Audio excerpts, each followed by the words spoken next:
Salut à tous, je m'appelle Antoine Caron et je suis heureux de vous accueillir sur cette chaîne dédiée à la pêche. Ici, je partage des astuces sur la pêche, le choix des appâts et des leurres, et j'aide également les débutants. Abonnez-vous pour rester toujours au courant. Et maintenant, passons au sujet du jour. Bonjour à tous. Dans cette vidéo, je vais vous emmener avec moi pour un retour sur la première manche du Grand Pavois Fishing 2024. Je partagerai mes impressions sur l'événement, les moments forts de la compétition et les techniques de pêche qui ont fait la différence. Que vous soyez passionné de pêche ou simplement curieux, restez avec moi pour découvrir tout ce qui se passe lors de cette première manche. C'est parti! De beaux poissons sur la zone principale. Le départ a été donné à 8 heures avec une météo clémente et de bonnes conditions pour faire de cette première manche de compétition une belle matinée, d'autant plus que cette zone principale n'a pas pu être pêchée depuis plusieurs années en raison de conditions météorologiques décevantes. C'est donc sur la zone dite principale, le pertuis d'Antioche blotti entre les abords nord, dont la pointe de Chassiron, de l'île d'Oléron et les abords sud de l'île de Reux, que la majorité des équipages s'en dirigent.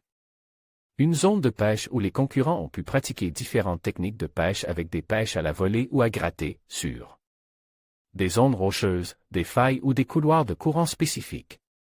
Des techniques payantes, car de nombreux bars ont été pris, bars francs et bars mouchetés, dont de très beaux poissons de plus de 60 cm. Le podium de la première manche Suzuki Fishing Team 1 avec 293 points avec un quota de 5 poissons Pochon Fishing avec 257 points avec un quota de 5 poissons Shimano avec 234 points avec un quota de 5 poissons. À noter que la quatrième place revient à la Suzuki Fishing Team 2 qui compte un poisson de 77 cm. Rendez-vous demain pour la deuxième manche, les conditions météorologiques étant défavorables pour la deuxième manche initialement prévu dimanche matin. L'organisation du Grand Pavois Fishing a pris la sage décision d'avancer cette deuxième manche au samedi, donc demain. Une manche décisive à suivre en live de 8h à 13h. Et rendez-vous dimanche à 14h30 pour la remise des prix et le classement final. En conclusion, la première manche du Grand Pavois Fishing 2024 a été un véritable succès, réunissant passion et professionnels autour de moments mémorables.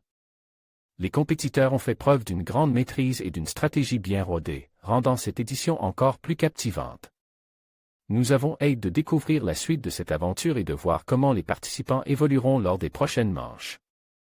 Merci de nous avoir suivis et à très bientôt pour de nouvelles émotions au bord de l'eau.